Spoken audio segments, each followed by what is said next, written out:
Στην άλλη τηλεφωνική γραμμή είναι ο Νίκος Καμακιώτης, είναι διερευνητής περιστατικών ασφάλειας. Κύριε Καμακιώτη, καλημέρα. Καλή σας μέρα. Ακούσατε τον κύριο Γρηγορή, φαντάζομαι, που είπε ότι γίνεται αξιολόγηση μετά από μια μεγάλη πυρκαγιά, από κάθε μεγάλη πυρκαγιά, έτσι ώστε να βλέπουμε τις παραλήψεις και τα λάθη και να διορθώνουμε τα λάθη για την επόμενη φορά. Γίνεται. Ναι. Εγώ δεν μπορώ να το ξέρω αυτό, διότι οι εκθέσεις δεν δημοσιοποιούνται. Αναρωτιέμαι αν είναι απόρριτες. Ναι. Και το δεν τις ζητήσαμε κιόλας, να πούμε την αλήθεια. Οι δημοσιογράφοι δεν ζητήσαμε μια φορά να δούμε τις εκθέσεις αυτές. Τώρα θα ζητήσουμε, νομίζω. Πρέπει, ήρθε η ώρα. Ναι. Νομίζω είναι σημαντικό και είναι οπωσδήποτε προς όφελος των εμπλεκομένων υπηρεσιών. Απλά αυτό που θα ήθελα να σημειώσω είναι ότι προκαλεί τη απορία πώς είναι δυνατόν να αξιολογεί κάποιος τις δικές του αποφάσεις και ενέργειες. Αυτό είναι λίγο, ναι, έτσι, σε διοικητικό επίπεδο προκαλεί κάποια ερωτήματα. Ναι, καλή ερώτηση αυτή που δεν την υπέβαλα. Πώς μπορώ εγώ που παίρνω κάποιες αποφάσεις να αξιολογώ τον εαυτό μου και εν κρυπτό. Το εγκρυπτό μην το λέτε, γιατί εντάξει, δεν θα είναι σε δημόσια θέα αυτές οι συζητήσεις και αξιολογήσεις. Γιατί όχι. Τι θα κάνουμε, πού θα κάνουμε σε ένα ανοιχτό στάδιο αυτή τη συζήτηση? Μιλάμε για μια διαχείριση μιας πυρκαγιάς υπαίθρου. Είναι κάτι φυσιολογικό, έτσι. Είναι κάτι που συμβαίνει και θα συμβαίνει πάντα. Δεν είναι... αυτό που πρέπει να ξεκαθαρίσουμε και για μένα είναι κρισιμότατο και κρίνει τα πάντα. Είναι ότι η αξιολόγηση δεν σημαίνει αναζήτηση ευθυνών, αναζήτηση ενόχων. Ναι. Υπάρχει ένα τέτοιο άρωμα δικαστικής διαδικασίας, δηλαδή άμα με αξιολογήσει κάποιος θα με στείλει στο δικαστήριο. Υπάρχει ένα τέτοιο άρωμα που ουσιαστικά μας αφαιρεί πάρα πολλές ευκαιρίες βελτίωσης. Και εγώ δεν κάνω αναφορά στο κομμάτι της αξιολόγησης και στην ανάγκη εμπλοκής κάποιου ανεξάρτητου για την αξιολόγηση, ούτως ώστε να εντοπιστούν οι ένοχοι. Απλά κάποιος τρίτος έχει τη δυνατότητα να εντοπίσει περισσότερα πράγματα που κάποιος εμπλεκόμενος δεν μπορεί να τα δει. Ακόμα και στις επιχειρήσεις έχουμε την εσωτερική και την εξωτερική επιθεώρηση που περνάει μια εταιρεία κάθε χρόνο. Ναι. Για ποιο λόγο υπάρχει εξωτερική επιθεώρηση? Ποια είναι η αξία της αξιολόγησης από ένα τρίτο? Θα κάτσουν οι υπηρεσιακοί να πούν, οι υπεύθυνοι, οι διευθυντές και λοιπά, οι συντονιστές να πούν ότι κάναμε αυτό και το άλλο και το παράλληλο. Δεν λειτουργήσε αυτό, να το διορθώσουμε. Δεν λειτουργήσε το άλλο, να το διορθώσουμε. Αυτό λειτουργήσε, να το κρατήσουμε. Γιατί πρέπει ένας τρίτος να κάνει αξιολόγηση? Ο τρίτος θα προσφέρει τη μη σύνδεση με τους εμπλεκόμενους που θα του δώσει τη δυνατότητα να εντοπίσει πράγματα που ενδεχομένως οι εμπλεκόμενοι δεν θα ήθελαν να αναδειχθούν ή δεν μπορούν να αναδείξουν, διότι είναι μέσα στην καθημερινότητά τους. Μπορεί να είναι μια διαδικασία, μια πρακτική η οποία είναι παγιωμένη και η οποία να είναι προβληματική. Όταν η καθημερινότητά σου είναι συγκεκριμένη, είναι πολύ δύσκολο να αντιληφθείς ότι έχει κάποιο κενό η καθημερινή αυτή πρακτική. Ναι. Αυτό που προσφέρει ο τρίτος, μια πιο αντικειμενική και καθαρή ματιά. Δεν μιλάμε ότι θα έρθει κάποιος detective, αλλά κάποιος ο οποίος δεν θα έχει κάποιους δεσμούς, ακόμα, σας το λέω και από την εργασία μου το νιώθω αυτό, ακόμα και συναισθηματικούς δεσμούς με τους εμπλεκόμενους. Ναι. Συνήθως όταν προκύπτει μια πυρκαγιά ή μια πλημμύρα αρχίζουν οι αριθμοί. Τόσοι έλαβαν μέρος, τόσα απτυτικά μέσα, τόσα εναέρια μέσα, τόσα επίγειες δυνάμεις κλπ. Ποια είναι η σημασία των αριθμών? Τα νούμερα παίζουν ρόλο σε αυτές τη διαχείριση και την αντιμετώπιση αυτών των έντονων φαινομένων, των καταστροφικών φαινομένων? Η διαθεσιμότητα προσωπικού και εξοπλισμού είναι οπωσδήποτε η κινητήριος δύναμη για να μπορέσει να τρέξει ένα σχέδιο. Όταν καταστρώνεται ένα σχέδιο, βάσει των σεναρίων που μελετάς, πρέπει να υπολογίσεις ποιους πόρους θα χρειαστείς για να ανταπεξέλθεις. Αυτό που άρα είναι κρισιμότατο. Αυτό όμως που παρατηρούμε είναι ότι υπάρχει μια προσκόλληση στην ανάδειξη των αριθμών, που είναι και πιο εύληπτη από το κοινό. Όμως θα πρέπει να ενσκύψουμε και στο κομμάτι της ποιότητας, δηλαδή όχι μόνο στην ποσότητα, και στο κομμάτι της ποιότητας. Δηλαδή αν λέμε έχουμε 6 εναέρια μέσα, ποια είναι η αποδοτικότητα αυτών των μέσων? Αν λέμε ότι έχουμε στη διάθεσή μας 80 πυροσβέστες, δασοπυροσβέστες, εθελοντές, τι μπορεί να προσφέρουν αυτοί? Και όπως αναφέρατε και πριν με το θέμα της εναλλαγής στο πεδίο, καταλαβαίνετε από ένα σημείο και μετά η αποδοτικότητα πέφτει. Ναι.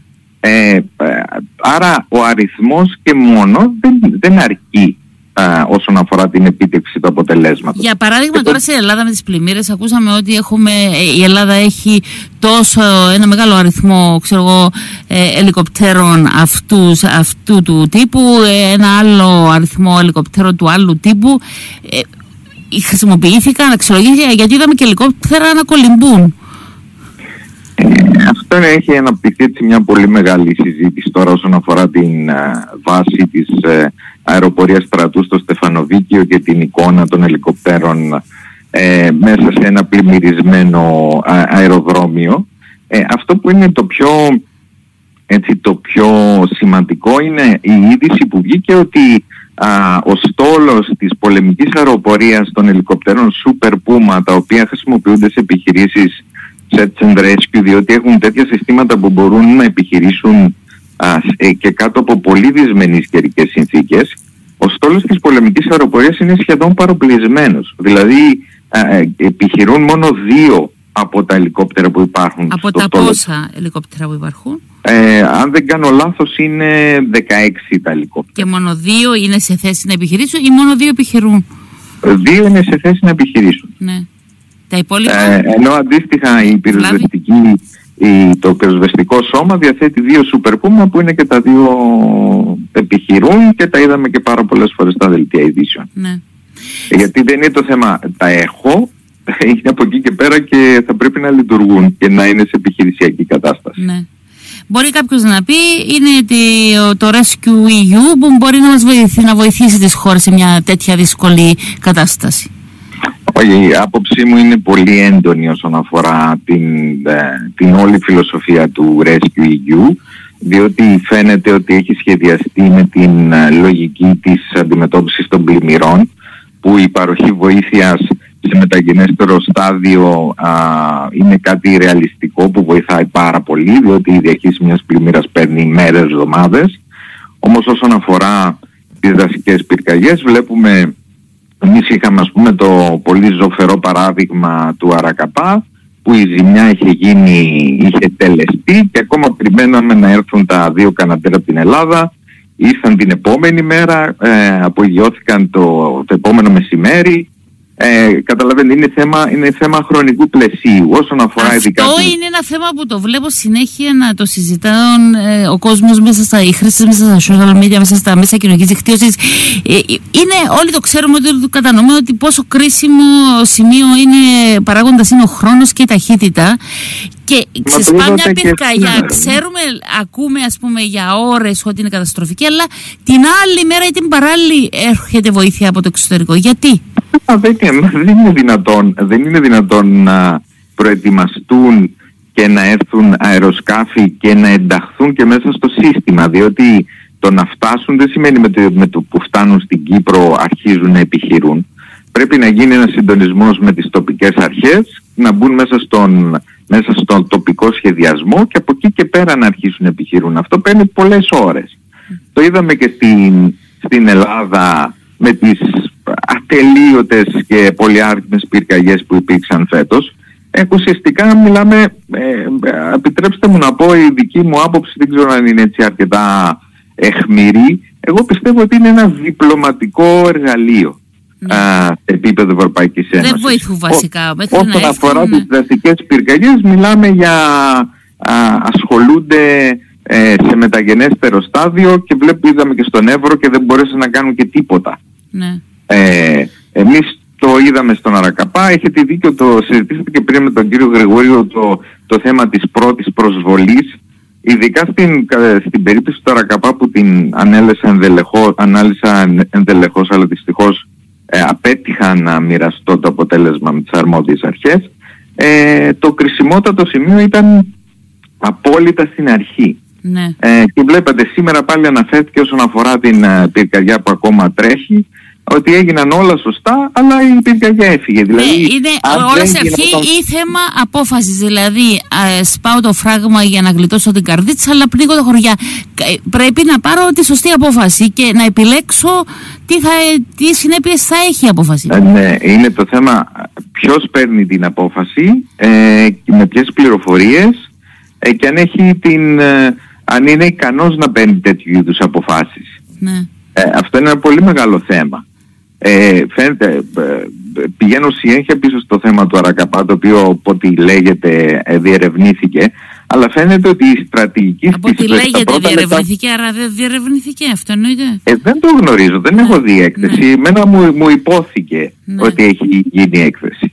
Αλλά σας λέω και πάλι αμφιβάλλω όσον αφορά την εγκυρότητά της. Αλλά έτσι κι αλλιώς, ας το αφήσουμε αυτό στην άκρη. Εκεί στην περίπτωση του Αρακαπά ήταν τα πρώτα κρίσιμα λεπτάκια ότι δόθηκε σημασία να μην καούν δύο χαλαμάντουρα που λέμε και όχι να προβλεφθεί προς τα που θα φύγουν τα μέτωπα. Ναι. Αυτό που λέω είναι θέμα στρατηγικής. Δεν μπορώ να ξέρω τώρα στην περίπτωση της τωρινής πυρκαγιάς τι έχει γίνει. Όμως έχοντας ένα δείγμα λίγο αμφιβάλλω. Αλλά είναι πάρα πολύ βασικό αυτό που αναφέρετε πριν, αυτό που συζητιέται πολύ ευρέως και νομίζω ότι δεν υπάρχει περιθώριο να είναι ψέμα, δηλαδή ότι έσπασε ένα συγκεκριμένο ανάχωμα.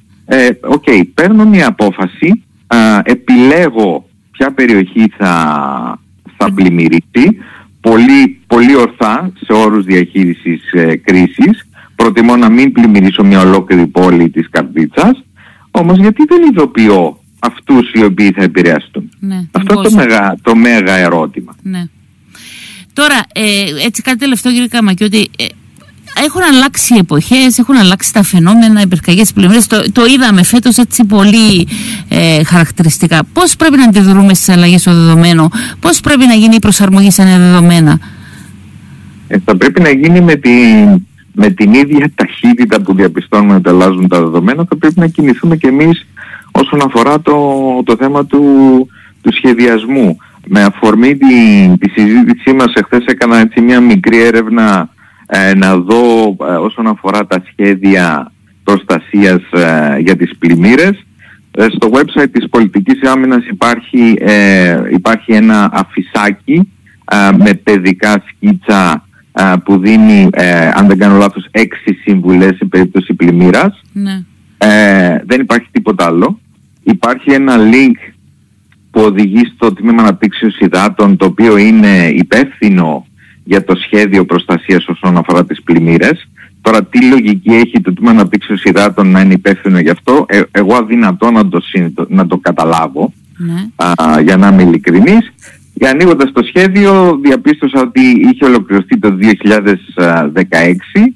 Έχουν περάσει 7 χρόνια από τότε. Ο κύκλος αναθεώρησης είναι 6 χρόνια, αλλά θα πρέπει να υπάρχει ήδη η αναθεώρηση και μέσα στο website λέει πότε θα γίνει η αναθεώρηση, που βεβαίως ο χρόνος αυτός έχει περάσει. Αν μπείτε στους χάρτες που υπάρχουν, θα δείτε ότι υπάρχουν απλά κάποιες κόκκινες γραμμές στα ρέματα ή στους ποταμούς όπου ο κίνδυνος είναι υψηλός. Τώρα ποια πληροφορία δίνει αυτό στο κοινό? Εγώ επίσης αδυνατό να το αντιληφθώ. Ναι.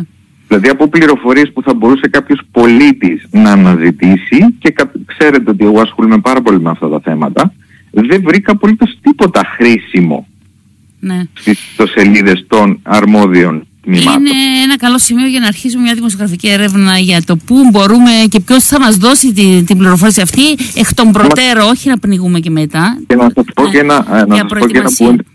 ένα τελευταίο, επιτρέψτε μου, που είναι πάρα πολύ σημαντικό, που πάλι δυστυχώς έχει σχέση με την πυρκαγιά του Αρακαπά. Εγώ διαπίστωσα ότι οι οδηγίες που υπάρχουν μέσα στα σχέδια εκτάκτων αναγκών των κοινοτήτων είναι ως και επικίνδυνες, διότι οθούν τους κατοίκους προς το ίδιο σημείο συγκέντρωσης, ασχέτως του τύπου της καταστροφής. Στον Αρακαπά είδαμε σε 2 κοινότητες ο κόσμος συγκεντρώθηκε σε σημεία που το μέτωπο θα περνούσε σίγουρα 100%, άρα συγκεντρώσαμε τον κόσμο σε ένα χώρο που θα απειλούνταν από τις φλόγες, και αυτό έγινε στον Αρακαπά και στην Ορά.